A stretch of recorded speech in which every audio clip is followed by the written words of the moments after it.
आज मैं आपको एक ऐसी दिमाग घुमा देने वाली सर्वाइवल हॉरर फिल्म के बारे में बताने वाला हूँ, मौत का चक्र। जरा सोचिए, एक ऐसी रहस्यमयी घाटी जो पूरी दुनिया से कटी हुई है, जहाँ सैकड़ों लोग एक के बाद एक ऐसे गायब हो जाते हैं जैसे किसी अदृश्य ताकत ने उन्हें निगल लिया हो। लेकिन असली डर यहाँ से शुरू होता है, क्योंकि जो भी इस जगह पर आता है वो एक खतरनाक मौत के लूप में फंस जाता है, जहाँ हर बार उसे लगता है कि अब वो बच जाएगा, लेकिन हर बार उसकी मौत पहले से भी ज्यादा दर्दनाक और भयानक होती है। अब बिना समय बर्बाद किए सीधे कहानी शुरू करते हैं। कहानी की शुरुआत होती है क्लोई नाम की लड़की से, जिसकी एक बहन थी जिसका नाम मेलानी था। 1 साल पहले मेलानी अचानक रहस्यमयी तरीके से गायब हो गई थी। न कोई कॉल, न कोई मैसेज, जैसे वो इस दुनिया से ही मिट गई हो। क्लोई उसे ढूंढते ढूंढते थक चुकी होती है और लगभग उम्मीद छोड़ चुकी होती है। तभी अचानक उसे उसकी बहन का एक आखिरी वीडियो मिलता है, जो गायब होने से ठीक पहले रिकॉर्ड किया गया था, और यही वीडियो उसकी तलाश का आखिरी सहारा बन जाता है। क्लोई तुरंत अपने कुछ दोस्तों को साथ लेती है और कार लेकर उस सुनसान पहाड़ी इलाके की तरफ निकल पड़ती है, जहां वो वीडियो रिकॉर्ड हुआ था।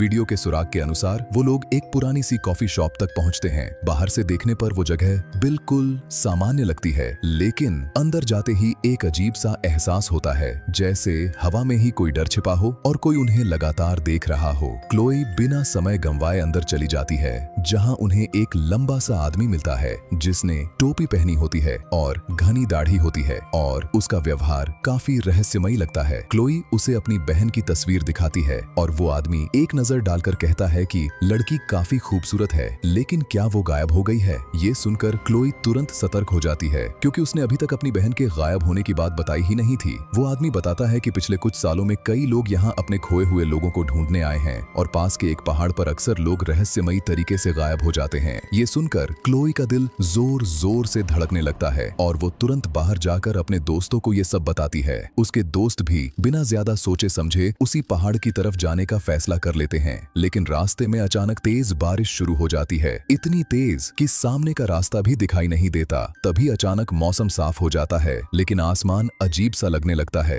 वो लोग गाड़ी रोककर नीचे उतरते हैं और देखते हैं कि ये जगह किसी दूसरी दुनिया जैसी लग रही है, जहां मोबाइल का कोई नेटवर्क नहीं है। पास में एक अजीब सा क्रॉस लगा हुआ है, और जिस रास्ते से वो आए थे वहां अब पानी की एक दीवार खड़ी हो चुकी है। सुरक्षा के लिए सब लोग पास के एक घर में जाने का फैसला करते हैं, लेकिन क्लोई थोड़ी देर के लिए उस पानी की दीवार के पास रुक जाती है। तभी उसे कोई उसके नाम से पुकारता है, और जब वो उस दिशा में देखती है तो उसे अपनी बहन जैसी एक परछाई दिखाई देती है, लेकिन अगले ही पल वो गायब हो जाती है। सच्चाई जानने के लिए क्लोई सीधे उस पानी की दीवार के अंदर चली जाती है, जहां उसे चारों तरफ से आवाजें सुनाई देती हैं, लेकिन कोई भी नजर नहीं आता। तभी उसका दोस्त उसे वापस खींच लेता है। उधर घर के अंदर भी अजीब घटनाएं हो रही होती हैं। जब वो लोग अंदर जाते हैं तो उन्हें कोई भी जवाब नहीं देता, जैसे वहां कोई रहता ही ना हो। एक लड़की आगे बढ़ती है और देखती है कि टेबल पर रखा कैलेंडर 24 अक्टूबर 1998 की तारीख दिखा रहा है। दीवार पर लगी घड़ी भी अजीब होती है, जिसमें एक बड़ा सा डायल होता है और उसके अंदर रेत का टाइमर लगा होता है। पूरे घर को देखकर लगता है जैसे यहाँ कई सालों से कोई नहीं आया। तभी एक लड़का एक कमरे में जाता है और देखता है कि दीवार पर बहुत सारे कागज चिपके हुए हैं। जब वो एक कागज हटाता है तो उसके पीछे एक आदमी की तस्वीर होती है, जिस पर लापता लिखा होता है। वो एक एक करके कागज हटाता है और पाता है कि वहां मौजूद सभी तस्वीरें लापता लोगों की हैं, और उनमें क्लोई की बहन भी शामिल है। धीरे धीरे रात हो जाती है और माहौल और भी डरावना हो जाता है।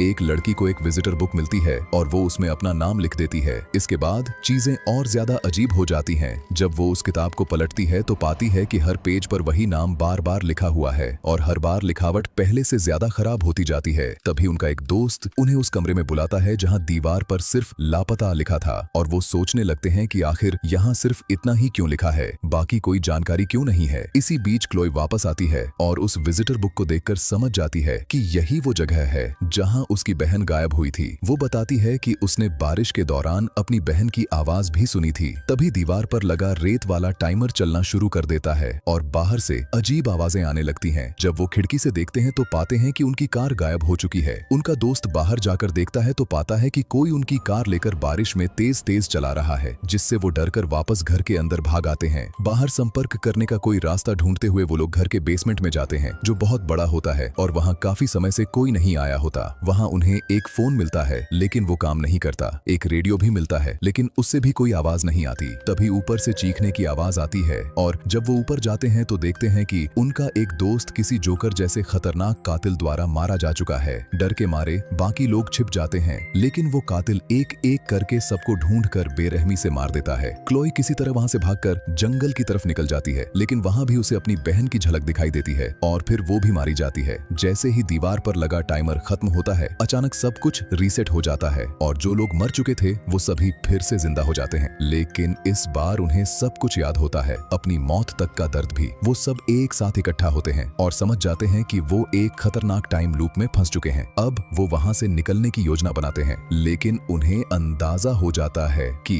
ये सब इतना आसान नहीं होने वाला। तभी घर की लाइट्स झिलमिलाने लगती हैं और दरवाजा अपने आप खुलने और बंद होने लगता है। वो उसे बंद करने की कोशिश करते हैं, लेकिन वो बार बार खुल जाता है। इसी दौरान एक लड़की की हालत अचानक खराब होने लगती है। उसकी सांसें तेज हो जाती हैं और उसका शरीर अजीब तरह से मुड़ने लगता है। अचानक लाइट बंद हो जाती है और वो गायब हो जाती है। जब बाकी लोग टॉर्च लेकर उसे ढूंढते हैं तो वो उसे हवा में तैरती हुई देखते हैं। उसका चेहरा सफेद पड़ चुका होता है और वो लगातार बचाओ बोल रही होती है। फिर अचानक वो दीवार पर लगे लोगों की आवाजों की नकल करने लगती है, जैसे वो किसी के कब्जे में आ चुकी हो। एक आदमी जमीन पर गिरकर बेहोश हो जाता है। तभी बाहर अचानक दरवाजे पर जोर जोर से खटखटाने की आवाज आने लगती है और साथ ही दरवाजे के बाहर से किसी के बचाओ बचाओ चिल्लाने की आवाज सुनाई देती है। कोलोव तुरंत पहचान लेता है कि यह उसकी बहन की आवाज है। वह जल्दी से दरवाजा खोलकर बाहर भागता है, लेकिन बाहर उसे कुछ भी दिखाई नहीं देता।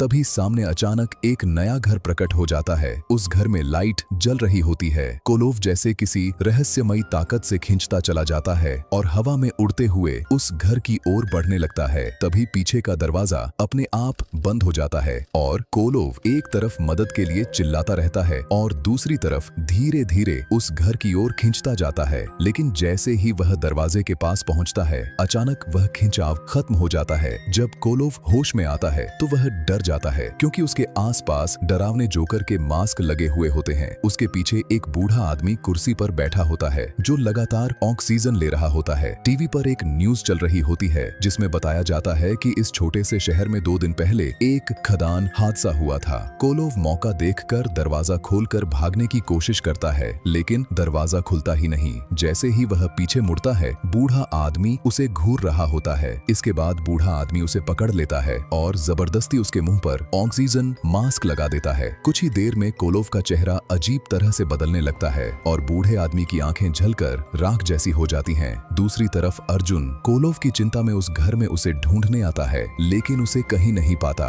तभी उसे एक कुर्सी पर जोकर का एक खिलौना मिलता है। जैसे ही वह पीछे मुड़ता है, वह देखता है कि कोलोव अब मास्क पहने खड़ा है। कोलोव तुरंत उस पर हमला करता है और एक ही वार में उसकी जान ले लेता है। इसी दौरान याबो और रिया एक बड़ा फैसला लेते हैं कि वे बाकी लोगों को छोड़कर इस डरावनी जगह से भाग जाएंगे। वे कार लेकर निकलते हैं, लेकिन पानी की दीवार पार करने से पहले ही उन्हें एक भयानक दैत्य रास्ते में रोक लेता है और उन्हें वापस घर लौटना पड़ता है। वापस आते ही दोनों को भी जोकर मार देता है। इस तरह सभी लोग मर जाते हैं और पांचों फिर से शुरुआत में वापस आ जाते हैं। रेत की घड़ी फिर से चलने लगती है। तीसरी बार रिया विजिटर बुक में अपना नाम लिखती है। पिछले डरावने अनुभव के बाद वे सभी दरवाजों को बंद कर देते हैं जहां से जोकर अंदर आ सकता है और सब मिलकर बाथरूम में छिप जाते हैं। उन्हें लगता है कि अगर वे रात निकाल लें तो शायद सब ठीक हो जाएगा। याबो वॉश बेसिन के पास जाता है और हैरानी की बात है कि जिसमें पहले पानी नहीं आ रहा था, उसमें अचानक पानी आने लगता है। वह बिना सोचे पानी पी लेता है। उसे देखकर बाकी लोग भी थोड़ा थोड़ा पानी पी लेते हैं। फिर सब बात करने लगते हैं कि अगर वे यहाँ से नहीं निकल पाए तो क्या वे हमेशा के लिए यहीं फंसे रहेंगे और क्या मौत बार बार होती रहेगी। उन्हें यह भी शक होता है कि पहले जो लोग यहाँ फंसे थे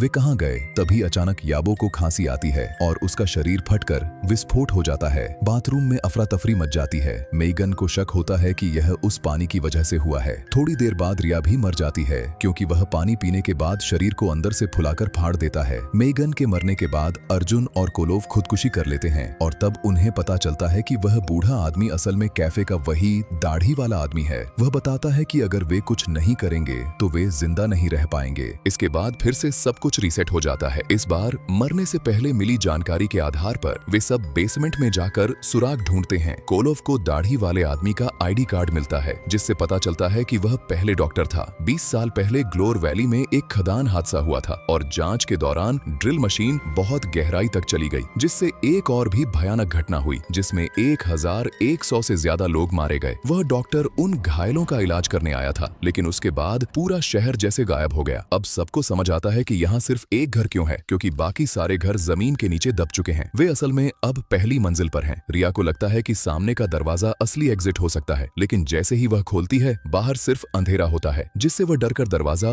बंद कर देती है। अब भी मौत के इस चक्र से निकलना उनके लिए सबसे बड़ा सवाल बना रहता है। अर्जुन को कुछ वीडियो टेप मिलते हैं जिनमें सच्चाई छिपी होती है। वीडियो में दिखाया जाता है कि एक इंसान दर्द और प्रयोगों के कारण राक्षस बन गया था और वही जोकर का असली रूप हो सकता है। दाढ़ी वाला आदमी रेडियो के जरिए उनसे संपर्क करता है और कोलोव को अकेले जंगल में मिलने के लिए कहता है। बाकी लोग इसे जाल समझते हैं, लेकिन जैसे ही कोलोव सुनता है कि वह अपनी बहन से मिल सकता है, वह तुरंत निकल पड़ता है। अब घर में बचे 4 लोग भी मुश्किल में पड़ जाते हैं, क्योंकि अगर कोलोव मर गया तो उन्हें भी मरना पड़ेगा ताकि वह वापस आ सके। याबो इससे सहमत नहीं होता और कहता है कि कोलोव पहले भी 2 बार आत्महत्या कर चुका है, उसे मरने दो। यह सुनकर रिया गुस्से में आकर याबो को घायल कर देती है। मेगन और अर्जुन कोलोव को ढूंढने निकलते हैं, जबकि रिया याबो के साथ रहती है। लेकिन कुछ ही देर में वहाँ भी हादसा हो जाता है। जंगल में कोलोव को दाढ़ी वाला आदमी नहीं मिलता, बल्कि वह एक जाल में फंस जाता है और एक ताकत उसे खींच कर ले जाती है। अर्जुन और मेगन उसे ढूंढते हुए एक पेड़ पर चढ़े राक्षस से टकरा जाते हैं और डर कर भागते हैं। भागते भागते मेगन कांच पर गिर जाती है। कांच टूट जाता है और वह नीचे गिरकर अंधेरे में किसी अज्ञात जीव द्वारा खींच ली जाती है। अर्जुन अकेला रह जाता है और आगे बढ़ता है। आखिरकार वह कोलोव को ढूंढ लेता है। तभी जंगल में एक डरावनी आवाज आती है जो उसकी बहन की लगती है, लेकिन वह अब एक राक्षस बन चुकी होती है। अर्जुन चालाकी से कोलोव के पैर में लगे क्लैंप को निकालकर उस राक्षस के चेहरे पर फेंक देता है और दोनों वहां से भाग जाते हैं। छिपकर वे एक बड़ा फैसला लेते हैं कि अगर मरने से फिर जिंदा हो सकते हैं तो क्यों ना अभी मर जाएं। लेकिन रिस्क को देखते हुए वे झिझकते हैं, फिर भी अंत में मरने का फैसला कर लेते हैं। फिर वे दोबारा जिंदा हो जाते हैं। इस बार कोलोव को अपनी बहन का एक बुरा सपना आता है। याबो को पीठ में दर्द महसूस होता है, लेकिन बाकी लोग उसे कुछ नहीं बताते। सभी को थोड़ा थोड़ा याददाश्त का नुकसान भी होने लगता है। कोई कहता है ये 3री या 4थी बार है, कोई 5वीं, लेकिन रिया बताती है कि यह 13वीं बार है। वे विजिटर बुक देखते हैं जिसमें रिया ने 13 बार अपना नाम लिखा होता है और इससे पहले किसी का नाम 13 बार से ज्यादा नहीं था। मतलब यह उनका आखिरी मौका हो सकता है। बाहर का माहौल भी बदल चुका होता है। मेगन अचानक गायब हो जाती है और नियम भी बदलते दिखते हैं। याबो को याद आता है कि वह वीडियो रिकॉर्ड करता था। फोन में उन्हें कई वीडियो मिलते हैं जिनमें हर बार उनकी मौत अलग अलग राक्षसों द्वारा होती दिखती है। एक वीडियो में मेगन देखती है कि दाढ़ी वाला आदमी घर में आता है और फिर मुख्य दरवाजे से बाहर जाता है, जिससे उसे शक होता है कि वही रास्ता बाहर जाने का है। तभी बाहर एयर रेड सायरन बजता है और राक्षस घर में घुसने लगते हैं। कोलोव समझ जाता है कि अगर उन्हें बचना है तो दाढ़ी वाले आदमी को ढूंढना होगा। चारों लोग हथियार लेकर नीचे की मंजिल की ओर जाते हैं, लेकिन रास्ते में राक्षसों से सामना हो जाता है। वे भागकर एक कमरे में छिपते हैं, लेकिन जोकर छत पर उनका इंतजार कर रहा होता है। वह कूदकर हमला करता है। कोलोव वहां से निकलकर मेगन को ढूंढने जाता है, जबकि बाकी 3 लोग जोकर से लड़ते हैं। कोलोव को अपनी बहन मिलती है जो अब राक्षस बन चुकी है। वह उसे मार नहीं सकता, इसीलिए उसे समझाने की कोशिश करता है और आखिर में उसे गिरा देता है। उसकी बहन जो पहले मरना चाहती थी अब जीना चाहती है। उधर तीनों मिलकर जोकर को मार देते हैं क्योंकि उसकी शक्तियां खत्म हो चुकी होती हैं। कोलोव आगे बढ़ता है और एक कमरे में मेगन को कैद पाता है, जहां एक बंद राक्षस भी होता है। वह उसे कहता है कि चाबी ढूंढो, मैं वापस आकर तुम्हें बचाऊंगा। आगे एक कमरे में उसे कैमरे और उनके बारे में जानकारी मिलती है। तभी दाढ़ी वाला आदमी आता है और बताता है कि यह जगह उनके डर पर चलती है और कोलोव ही इस चक्र का इंजन है। कोलोव उसकी बात नहीं सुनता और चुपके से कॉफी कप को पाइप के नीचे रख देता है जिसमें पानी टपक रहा होता है। जैसे ही वह आदमी कॉफी पीता है वह फट जाता है। कोलोव चाबी लेकर मेगन को बचाता है और दोनों बाकी लोगों को ढूंढते हैं। समय खत्म होने वाला होता है और राक्षस बढ़ते जा रहे होते हैं। वे एक सीढ़ी से ऊपर चढ़ते हैं और मिलकर आखिरी इंसान को भी ऊपर खींच लेते हैं। जैसे ही रेत की घड़ी खत्म होती है राक्षस गायब हो जाते हैं। आसमान साफ हो जाता है और पानी की दीवार भी गायब हो जाती है। सभी खुश हो जाते हैं, लेकिन वे इस जगह से 1 सेकंड भी रुकना नहीं चाहते। वे कार में बैठकर तुरंत वहां से निकल जाते हैं, लेकिन अचानक सीन बदलता है। एक कंट्रोल रूम दिखाई देता है जहां कई स्क्रीन पर उनकी पूरी कहानी अभी भी चल रही होती है और तभी पीछे से एक अजीब सी सीटी की आवाज आती है, जिससे ये साफ हो जाता है कि ये खेल अभी खत्म नहीं हुआ है। अगर आपको हमारा ये मूवी एक्सप्लेनेशन अच्छा लगा हो तो वीडियो को लाइक करके चैनल को सब्सक्राइब जरूर कर लें।